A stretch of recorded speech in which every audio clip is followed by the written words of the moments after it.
Selamat siang, teman-teman Livingstones. Senang sekali kembali berjumpa dalam pelayanan ini. Saya harap semua menikmati perjamuan tadi. Dan kita sampai kepada Amos pasal 9, ayat 11 sampai ayatnya yang ke-15. Saya akan bacakan untuk kita sekalian. Tapi pada waktu saya membaca, saya ingin menunjukkan slide seperti ini supaya dapat menolong kita untuk melihat beberapa bagian yang penting untuk kita perhatikan ketika kita ingin mencoba mendalami kebenaran firman Tuhan. Pada hari itu aku akan mendirikan kembali pondok Daud yang telah roboh. Aku akan menutup pecahan dindingnya dan akan mendirikan kembali reruntuhannya. Aku akan membangunnya kembali seperti di zaman dahulu kala, supaya mereka menguasai sisa-sisa bangsa Edom dan segala bangsa yang kusebut milikku. Demikianlah firman Tuhan yang melakukan hal ini. Sesungguhnya waktu akan datang, demikianlah firman Tuhan, bahwa pembajak akan tepat menyusul penuai dan pengirik buah anggur penabur benih. Gunung-gunung akan meniriskan anggur baru dan segala bukit akan kebanjiran. Aku akan memulihkan kembali umatku Israel. Mereka akan membangun kota-kota yang licin, tandas, dan mendiaminya. Mereka akan menanami kebun-kebun anggur dan minum anggurnya. Mereka akan membuat kebun-kebun buah-buahan dan makan buahnya. Maka aku akan menanam mereka di tanah mereka, dan mereka tidak akan dicabut lagi dari tanah yang telah kuberikan kepada mereka, firman Tuhan Allah. Nah, kita berbicara mengenai pemulihan Israel. Nah, sebelumnya saya ingin uh, mengingatkan kembali, saya pernah menggunakan ilustrasi ini beberapa bulan sebelumnya, dan mungkin Anda sudah lupa, tetapi ini ada salah pengertikan ball, B-O-L-L, bukan B-O-W-L, ball weevil, di Alabama. Kalau Anda masuk ke Coffee County di Southeastern Alabama, nggak ada banyak yang dapat dilihat di sana, tapi kalau sampai ke Town Square-nya, Anda akan melihat statue seperti ini. Statue seperti ini, dan ada boll weevil yang ditaruh di sini, dan ada inscription, ada tulisan yang mengatakan seperti ini. In profound appreciation of the boll weevil and what it has done as the herald of prosperity. Herald of Prosperity, kita nggak pernah mendengar ini seperti belalang seperti ini yang membuat kemakmuran. Selama beberapa abad, kurang lebih Coffee County terkenal sebagai tempat untuk pusatnya kapas. Lalu bagaimana kalau melihat sejarahnya? Anda harus kembali ke tahun 1800-an ketika boll weevil ini datang dan menghancurkan cotton patch di wilayah Southeastern Amerika Serikat. Sehingga pada tahun 1910, boll weevil ini dikatakan menutupi Alabama dan menghancurkan segalanya, sehingga hasil tahunan kapas menurun 40%, dan secara keseluruhan mereka hilang 70% di negara bagian Alabama. Lalu kemudian karena hancur seperti itu, mereka mulai diversifikasi. Mereka mulai menanam kacang, dan kemudian 24 setelah boll weevil mendarat di situ, Coffee County kemudian menghasilkan 1 juta bushels of peanuts setiap tahunnya. Dan sejak saat itu mereka kemudian semakin makmur karena diversifikasi yang mereka lakukan. Ada kehancuran yang mereka terima tadi, yang mereka alami, tetapi karena sesuatu yang dilakukan, akhirnya mereka mengalami pemulihan yang luar biasa, bahkan lebih makmur dari sebelumnya, saya dengar. Nah, ketika kita berbicara mengenai sesuatu yang terjadi di dalam kehidupan kita, dalam pelayanan kita selalu melihat bahwa banyak orang Kristen yang terus diberkati, yang berjalan bersama dengan Tuhan, dan tapi ada orang-orang Kristen yang kemudian menjalani kehidupan mereka seperti layaknya bangsa Israel, jatuh bangun, dan jatuh bangun, dan mereka bingung, dan mereka bertanya, Tuhan, mengapa kok kelihatannya tidak ada pemulihan di dalam kehidupan mereka? Nah, pada siang hari ini kita akan melihat ketika kita berbicara mengenai pemulihan, kita akan berbicara mengapa janji Allah untuk mendatangkan pemulihan bagi umatnya bersifat pasti. Loh, Ron, tadi kita berbicara bahwa ada orang yang memang dipulihkan selesai, tetapi ada orang yang tidak mengalami pemulihan. Misalnya beberapa hari lalu kalau Anda masih menggunakan Our Daily Bread, ada cerita mengenai seorang anak muda yang kecanduan narkoba, kemudian bertemu dengan Tuhan, dan kemudian dipulihkan, tetapi kemudian jatuh lagi di dalam kecanduan, sehingga akhirnya dia overdose, mati karena overdose. Apakah dia keselamatannya hilang? Dia sudah diselamatkan, tetapi kemudian dia jatuh lagi sehingga uh, overdose-nya merenggut nyawa dia. Ada pertanyaan, 1001 bacaan pertanyaan. Tapi ketika kita melihat apa yang baru kita baca dari kitab Amos pasal 9 ayat 11 sampai 15, dan kita melihat bagaimana Allah menjanjikan pemulihan bagi mereka. Mengapa Allah berjanji dan mengapa janjinya itu bersifat pasti di dalam kehidupan bangsa Israel, tetapi juga di dalam kehidupan kita yang percaya kepadanya. Tiga hal yang saya lihat di dalam nats ini, ketika kita berbicara mengenai pemulihan yang dari Allah. Yang pertama, Allah memulihkan bangsa Israel, Allah memulihkan kita karena Allah ingin menunjukkan kesetiaannya kepada umatnya. Jadi kita akan berbicara, saya selalu memberikan penekanan kepada kata kesetiaan. Seringkali dalam kelompok-kelompok pandangan-pandangan teologi tertentu, selalu ada kata kedaulatan yang ditekankan. Saya percaya sepenuhnya akan kedaulatan Allah, tapi saya ingin juga mengajak Anda untuk tidak pernah melupakan kata kesetiaan Allah di dalam perjanjian lama yang dia buktikan sepanjang 39 kitab tersebut sampai akhirnya dia genapi di dalam perjanjian baru, dan kita melihat segala sesuatunya indah. Mari kita akan bicara. Lalu kemudian kita berbicara mengenai bagaimana Allah menjalankan rencananya di dalam kehidupan bangsa Israel dan di dalam kehidupan kita sekalian. Dan yang ketiga, kita melihat bagaimana Allah membuktikan janjinya di dalam kehidupan kita. Kita bicara yang pertama, bagaimana Allah mendatangkan pemulihan di dalam kehidupan umatnya. Mari kita lihat yang pertama ketika saya berbicara mengenai Allah menunjukkan kesetiaannya di dalam bagian ini. Nah, saya ingin mengajak Anda untuk melihat apa yang dimaksud ketika berbicara mengenai pada hari itu aku akan mendirikan kembali pondok Daud yang telah roboh. Aku akan. Nah, tadi saya mengajak Anda untuk melihat bagaimana dalam penelitian Alkitab seringkali highlighter, stabilo, dan semuanya keluar untuk kita lihat bagaimana penulis Alkitab membuat struktur yang sangat indah, yang saya lihat struktur yang sangat indah di sini.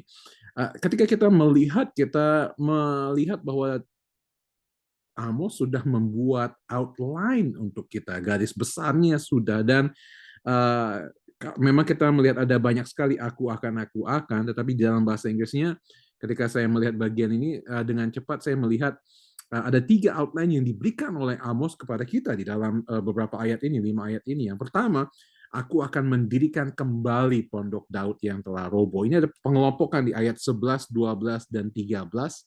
Lalu kemudian di dalam ayat 14 ada pengelompokan yang kedua yang saya lihat, aku akan memulihkan kembali umatku Israel. Dan yang ketiga, aku akan menanam bagi mereka. Nanti memang kita melihat di dalam aku akan mendirikan kembali, di situ ada 3 bagian. Mendirikan kembali pondok Daud, menutup pecahan dindingnya, dan kemudian mendirikan kembali reruntuhannya. Kenapa saya memberikan subjudul Allah akan menunjukkan kesetiaannya? Karena kalau kita lihat bahwa kondisi bangsa Israel pada waktu itu, pondok Daud telah roboh dikatakan. Pondok Daud telah roboh, dindingnya berlubang, lalu kemudian artinya mudah bagi musuh untuk dapat menyerang.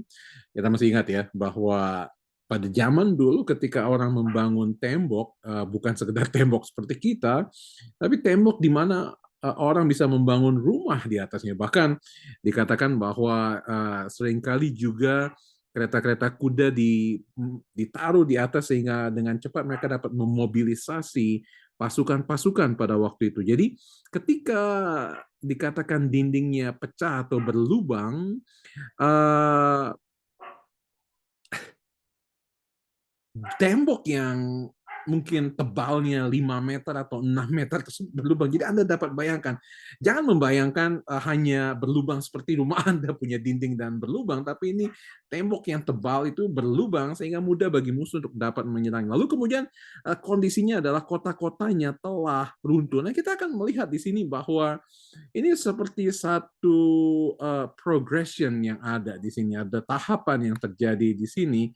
Ketika kita melihat bahwa Pondok Daud telah roboh, apa yang dimaksud dengan Pondok Daud di sini? Nah, memang kata yang dipakai adalah kata yang sama, Pondok Sukot. Kalau Anda mengingat ada festival dari Sukot, Pondok Daun, ketika bangsa Israel memperingati bagaimana mereka keluar dari Mesir pada waktu itu dan mereka membangun pondok-pondok sebagai tempat tinggal mereka, dan 1 tahun sekali mereka diperintahkan oleh Tuhan untuk membuat pondok-pondok dan tinggal di situ. Nah, tetapi ketika berbicara mengenai Pondok Daud, ini selalu berbicara mengenai keluarga Daud, selalu berbicara mengenai bahkan lebih dari itu, yaitu tahta Daud. Ketika kita berbicara mengenai tahta Daud, dikatakan tahta Daud telah roboh. Nah, tapi kita harus mengingat bahwa yang dimaksud tahta Daud telah roboh tidak berarti janji Tuhan tidak ditepati. Itu sebabnya saya mengatakan kesetiaan. Nah, setiap kali saya ingin ingatkan, setiap kali nama Daud disebutkan di dalam nubuatan nabi-nabi, jadi setelah raja-raja, tapi setelah nabi-nabi, nabi-nabi besar, nabi-nabi kecil, setiap kali nama Daud disebutkan dalam nubuatan selalu berbicara mengenai janji Allah terhadap Daud dan keturunannya. Oke, kita masih ingat setelah Salomo, Rehabeam tidak taat kepada Tuhan dan bangsa Israel, kerajaan Israel terbagi dua. Yang utara tidak dipimpin oleh keturunan Daud, tetapi yang selatan kerajaan Yehuda dipimpin oleh keturunan Daud. Tetapi ada banyak dari keturunan Daud yang menjadi raja tersebut tidak takut. Selalu dikatakan di dalam kitab Raja-Raja dan kitab Tawarik, mereka melakukan apa yang jahat di mata Tuhan. Menarik kalau kita melihat di situ bahwa di sini Allah menunjukkan kesetiaannya ketika ada kata roboh, pecah, dan runtuh. Anda melihat bahwa Allah yang memberikan janji memberkati bangsa Israel, kalau mereka taat kepada Tuhan, maka segala sesuatunya tidak akan menjadi buruk bagi mereka, tetapi mereka meninggalkan Tuhan. Oke? Mereka meninggalkan Tuhan, tetapi kemudian bangsa yang meninggalkan Tuhan ini, Tuhan janjikan untuk, apa kita lihat satu kali lagi di atas, bahwa dia akan mendirikan kembali, menutup pecahan dindingnya, dan mendirikan kembali reruntuhannya, dan aku akan membangunnya kembali seperti di zaman dahulu kala. Nah, saya baru saja menyelesaikan kitab Hakim-Hakim, dan kalau Anda yang sudah terus-menerus lihat kitab Hakim-Hakim, kita melihat grafiknya naik turun, kitab Raja-Raja pun demikian, grafiknya naik turun. Dan ketika kita melihat bahwa Allah memulihkan bangsa Israel bukan karena kebaikan, bukan karena pertobatan mereka. Mana masih ingat? Anda mengingat bahwa dalam kitab Yunus, Nineveh bertobat, maka mereka tidak dijatuhi hukuman oleh Tuhan. Bangsa Israel dijatuhkan hukuman oleh Tuhan, tetapi kita harus tahu bahwa mereka pun masih terus jatuh di dalam dosa. Kita masih ingat kalau kita membaca kitab Hagai misalnya, mereka sudah kembali pada waktu zaman Ezra sejaman dengan Hagai, mereka membangun bait Allah, tetapi kemudian mereka melupakan kembali rumah Tuhan, sibuk dengan hal-hal lainnya, sehingga Tuhan kemudian mengirim Nabi Hagai untuk menegur mereka karena mereka tidak membangun kembali bait Allah. Dan kita lihat bahwa selanjutnya bangsa Israel jatuh. Jadi ketika Tuhan memulihkan mereka, membawa mereka kembali ke tanah perjanjian, bukan karena kebaikan, pertobatan, kesungguhan mereka, tapi sesungguhnya hanya karena kesetiaan Tuhan saja yang membuat bangsa Israel dipulihkan. Menarik kalau kita melihat, dan saya ingin membawa ilustrasi yang sangat sederhana. Anda orang tua, Anda tahu bahwa seringkali Anda berkata kepada anak-anak Anda, kalau kalian dengar kata mama, apalagi mama-mama, ya, mak-mak, kalau dengar kata mama pasti kalian tidak akan mendapat kesulitan. Oke, seringkali. Kalau makan nanti akan, kalau makan siang tepat waktu, makan malam nanti nggak akan kelaparan dan lain sebagainya. Ada banyak peringatan-peringatan, teguran yang Anda berikan kepada anak-anak, dan kemudian anak-anak tetap melakukannya. Ketika mereka melakukannya dan mereka menerima konsekuensinya, oke, pada waktu kecil saya pernah jalan ke satu tempat yang banyak paku-paku. Mami saya bilang nggak boleh keluar rumah tanpa sendal, tapi saya ngeyel dan tetap keluar tanpa sendal, dan kaki saya kena paku tajam, karatan, dan saya harus digips kakinya pada waktu itu. Nah ini ingat, ini tahun 80, kurang lebih 78, 80. Suatu kondisi yang cukup baik. Mami saya nggak kemudian berkata, nah kan rasain kamu, udah hidup dengan konsekuensi kaki kena paku seperti itu. Tidak ada orang tua yang seperti itu. Semua orang tua pasti akan kemudian, walaupun terus ngedumel, marah, dan lain sebagainya, akan kemudian mengobati luka anaknya, dan kemudian menolong anaknya untuk tidak lagi melakukan kesalahan yang sama. Ingat, Yesus pernah berkata, jadi jikalau kamu yang jahat saja tahu memberikan yang terbaik kepada anak-anakmu, apalagi Bapamu yang di surga. Kalau kita melakukan hal yang baik kepada anak kita yang tidak taat kepada kita, apalagi Allah yang setia, akan tetap melakukan. Karena apa? Karena kesetiaannya. Nah, saya ingin mengucapkan satu hal lagi, bicara mengenai kesetiaan. Ini sebabnya saya senang mengajak Anda untuk menggarisbawahi, membuat warna-warna dari bagian ini. Sebenarnya ada banyak warna yang sudah saya buat di dalam nats bahasa Inggris, tetapi ketika saya membuat dalam bahasa Indonesia, saya pikir, aduh, repot juga kalau harus diulang lagi. Tapi kalau Anda melihat saya membuat warna kuning untuk demikianlah firman Tuhan, thus saith the Lord, atau declares the Lord dalam bahasa Inggrisnya. Berkali-kali di dalam 5 ayat ini, Tuhan selalu memberikan penekanan, demikianlah firman Tuhan, demikianlah firman Tuhan. Dan kemudian ayat 15 ditutup, dikatakan, firman Tuhan Allah semesta alam. Kesetiaan yang tadi saya maksudkan adalah karena apa? Karena firman-Nya ya dan amin, firman-Nya yang telah terus memberikan kepada bangsa Israel, memberikan peringatan, janji, dan kesetiaan ini yang terus-menerus dibuktikan. Kenapa saya katakan demikian firman Tuhan? Karena apa? Karena firman Tuhan yang diucapkan dan firman Tuhan yang dicatat ini menjadi saksi sejarah, menjadi saksi kesetiaan janji Tuhan bagi bangsa Israel. Tanpa ada firman Tuhan yang tertulis, kita nggak bisa melihat bagaimana di dalam kitab Keluaran, Imamat, ada janji-janji yang diberikan. Kitab Hakim-Hakim, kitab Raja-Raja, ada janji-janji yang diberikan, dan mereka pun jatuh, dan sampai di dalam janji di dalam kitab Amos ini pun Tuhan berkata, inilah firman Tuhan.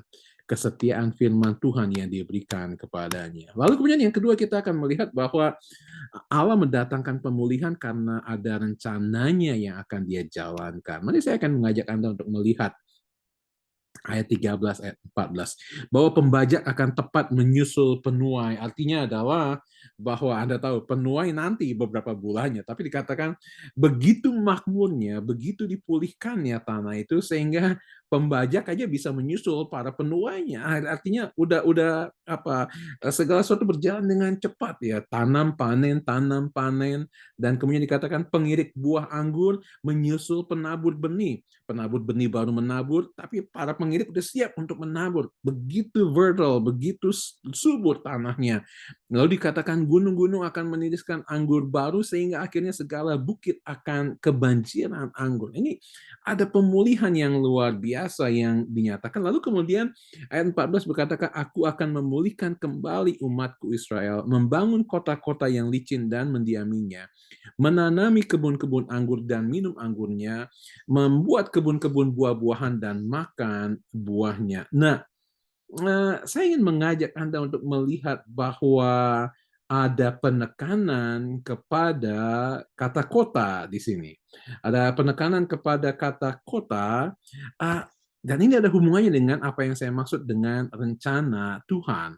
Rencana Tuhan adalah bahwa nama Tuhan dimuliakan di dalam kota-kota tersebut, dan dikatakan tanpa kota yang berkubu, tanpa kota yang dipulihkan kembali, maka rencana Tuhan tidak akan dapat dijalankan. Nah, kalau kita melihat di dalam ayat 14, sesungguhnya ini bertolak belakang dengan beberapa bagian yang sudah Tuhan berikan, nubuatan-nubuatan, teguran-teguran, peringatan-peringatan yang diberikan. Misalnya di dalam Hagai pasal 1 ayat 6, firman Tuhan berkata, kamu menabur banyak tetapi membawa pulang hasil sedikit, kamu makan tetapi tidak sampai kenyang, kamu minum tapi tidak sampai puas, kamu berpakaian tapi badanmu tidak sampai panas, dan orang yang bekerja untuk upah, ia bekerja untuk upah yang ditaruh dalam pundi-pundi yang berlubang-lubang.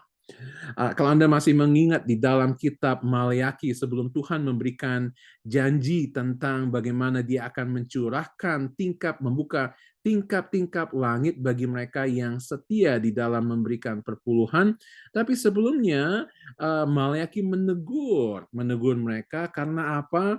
Karena mereka menipu Tuhan. Dikatakan di dalam ayat 11, Maleakhi pasal 3, aku akan menghardik bagimu belalang pelahap supaya jangan dihabisinya hasil tanahmu, dan supaya jangan pohon anggur di padang tidak berbuah bagimu. Artinya apa? Sebelumnya belalang menghabisi hasil tanahnya, dan belalang juga menghabiskan hasil pohon anggur. Tapi Tuhan berkata, ketika waktunya datang, sesungguhnya waktunya akan datang, demikianlah firman Tuhan, bahwa ada pemulihan yang luar biasa terjadi di dalam kehidupan bangsa Israel. Dan kalau Anda melihat di dalam ayat 14 tersebut, ya, menanami kebun-kebun anggur, minum anggurnya, membuat kebun-kebun buahan dan makan buahnya, mengingatkan kita kembali kepada perjalanan mereka pada waktu mereka keluar dari padang gurun. Dan ingat, pada waktu mereka mau masuk ke tanah perjanjian, Allah berkata kepada mereka, engkau akan makan anggur yang menuai atau memanen anggur dari pohon-pohon kebun-kebun yang tidak pernah engkau tanam, dan tanah yang berlimpah akan susu dan madunya. Padahal mereka tidak pernah menanam, tidak melakukan apapun, tapi tanah itu penuh dengan berkat. Dan inilah yang akan terjadi di dalam kehidupan bangsa Israel ketika mereka dipulihkan oleh Tuhan. Menarik sekali kalau kita melihat. Lalu kemudian kita melihat yang ketiga, alasan mengapa Allah mendatangkan pemulihan, bukan saja karena Allah ingin menunjukkan kesetiaannya, bukan saja karena Allah ingin menjalankan rencananya dalam kehidupan kita, tetapi Allah akan membuktikan janjinya dalam kehidupan kita. Dikatakan begini dalam ayat 15. Maka aku akan menanam mereka di tanah mereka, dan mereka tidak akan dicabut lagi dari tanah yang telah kuberikan kepada mereka. Nah, saya tadi mengajak Anda untuk memperhatikan, oke? Memperhatikan bagaimana saya menyusun semuanya sehingga dapat terlihat dengan live. Nah, di dalam bahasa aslinya ada penekanan yang diberikan, saya memberikan pada diwarnai dengan pink di situ. Pada hari itu, dan ayat 13, waktu akan datang, that day, berbicara mengenai waktu tersebut. Waktu apa? Nah, memang para penafsir firman Tuhan, tergantung dari pandangan teologi yang mana yang Anda pegang, mereka ada yang mengatakan bahwa ketika Allah berbicara mengenai waktu di sini, Allah sedang berbicara mengenai ketika bangsa Israel dibawa kembali ke tanah perjanjian, titik. Tapi saya cenderung percaya memiliki keyakinan sama dengan teolog-teolog yang melihat bahwa ini bukan saja berbicara mereka dibawa kembali ke tanah perjanjian, tetapi waktu yang dimaksudkan di dalam bagian ini, hari itu dan waktu yang akan datang berbicara mengenai janji bahwa Tuhan akan datang kembali dan akan menggenapi janjinya melalui bangsa Israel. Well, apa maksudnya, Ron? Apa maksudnya? Nah, kita harus melihat bahwa ketika Tuhan berjanji, aku akan menanam mereka di tanah mereka, dan mereka tidak akan dicabut lagi dari tanah yang telah kuberikan, kita pun cenderung untuk bertanya, oke, ini berbicara mengenai segmen peristiwa yang mana, siklus yang mana. Mereka dibawa ke Babel dan mereka dicabut dari tanah mereka, dibawa ke Babel dan Tuhan membawa mereka kembali. Okay? Tapi kemudian pada tahun 70 Masehi ketika bangsa Israel diluluh lantakan oleh Kaisar Titus, kita tahu bahwa kemudian mereka tercerai berai, tetapi kemudian Tuhan menanam mereka lagi tahun 1948 bahwa ada lagi the nation of Israel. Tapi yang saya ingin mengatakan kepada Anda, dua bagian yang harus kita yakini di sini adalah bahwa ketika ini berbicara, firman Tuhan ini bukan saja berbicara kepada kita mengenai kepastian bahwa Tuhan akan membuktikan janjinya akan kehidupan kekal bagi kita, oke? Okay? Aku akan menanam mereka di tanah mereka dan tidak akan dicabut lagi dari tanah yang telah kuberikan kepada mereka. Bagi saya ini berbicara mengenai keselamatan yang kekal yang diberikan. Tetapi saya meyakini bahwa ini pun berbicara kepada bangsa pilihan Tuhan, yaitu Israel, bahwa mereka akan ditanam di tempat mereka dan mereka tidak akan dicabut lagi sampai waktunya datang bahwa Allah yang setia tersebut akan menggenapi janjinya kepada Daud bahwa keturunannya akan kokoh dan bahwa Israel akan dipulihkan lagi. Oke, kita melihat tiga hal tadi. Kita melihat bahwa Allah berbicara mengenai kesetiaan, rencana, dan janjinya. Sekarang apa aplikasinya untuk saya? Apa aplikasinya untuk keluarga saya? Apa aplikasinya untuk pekerjaan saya? Oke, yang pertama yang saya ingin katakan adalah begini. Tidak ada satupun dari Anda dan saya, sejelek apapun, seberdosa apapun Anda, sejahanam apapun Anda, tidak ada satupun. Oke, anggaplah Anda saat ini merasa Anda yang paling berdosa di seluruh dunia. Tidak ada satupun dari Anda dan saya yang pernah melakukan kejahatan yang lebih besar, lebih jahat, lebih jahanam dari apa yang pernah dilakukan oleh bangsa Israel. Betul? Tidak ada. Tidak ada. Tetapi Allah yang memulihkan bangsa Israel pada waktu itu, walaupun dosa mereka seperti itu, Allah tersebut akan juga memulihkan kehidupan Anda regardless. 2 minggu lalu saya ada di Pontianak, ada di lounge di airport, dan ada seorang wanita yang melayani di meja tersebut, namanya Esther. Saya tanya, berbicara singkat cerita, dia belum diselamatkan. Dia pergi ke gereja yang tidak berbicara mengenai keselamatan, dan ketika saya tanya apakah sore ini mau mengundang Yesus masuk ke dalam kehidupannya, dan dia berkata, tapi saya terlalu jahat, saya nggak yakin Tuhan mau menyembuhkan, memulihkan saya, dan saya menggunakan cerita penyamun di sebelahnya. Saya berkata, apakah engkau lebih jahat daripada penyamun tersebut? Dia berkata, tidak. Kalau penyamun tersebut diberikan janji, sesungguhnya hari ini engkau akan bersama dengan aku di Firdaus. Terlebih lagi engkau, Esther. Tidak ada satupun dari kita yang tidak akan dipulihkan. Nah, tapi bagaimana kemudian kita, oke?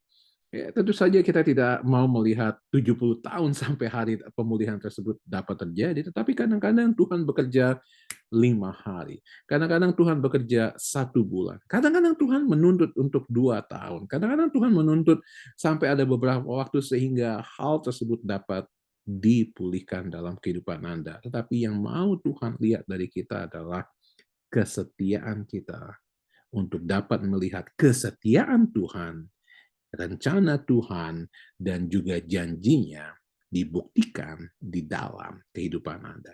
Kiranya firman Tuhan yang indah tadi, yang kita baca tadi, dapat menjadi berkat bagi kita semua untuk kemudian kita melihat bagaimana Tuhan akan menggenapi janjinya dan memulihkan Anda, karir Anda, pekerjaan Anda, keluarga Anda, hubungan Anda, apapun yang sedang Anda gumuli saat ini. Bapak, terima kasih untuk berkat Tuhan, kami boleh belajar bersama-sama, Engkau urapi semua rekan-rekan hamba ketika mereka kemudian mendiskusikan bagian ini. Terima kasih Tuhan Yesus. Amin.